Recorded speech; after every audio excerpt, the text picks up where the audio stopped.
Значи, тоа е недозволиво за еден судија. Ти отиди види во САД, ти имаш судија пишува по портали, си го искажува мислењето, оди по емисии, по подкасти, не се плаши да кажам, дора тоа е малку различен систем од ги бираат и на избори, овие county judge што се не федерални, малце е поинаку, меѓутоа до толку да се безгласни, тоа е за чудо.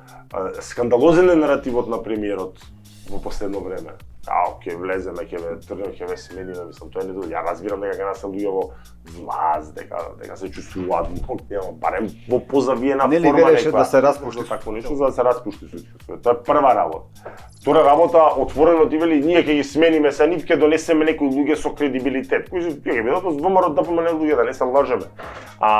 Добра идеја е да се бара, еве тоа премиерот го поддржува, ајде да речеме да го поддржиме тој дел демек да се бираат самите судии да ги бираат членовите на судски совет, затоа што ти имаш добар дел и редовно тие стануваат претседатели на советот, што се бирани од парламент, и тоа не е случајно.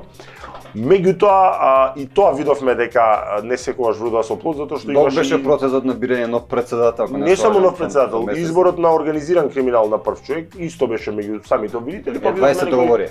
Видовме дека го доби тој што требаше да го доби. Не го ругам колегата, не го познавам од работа и греот е да кажам дали он добар обвинител или не.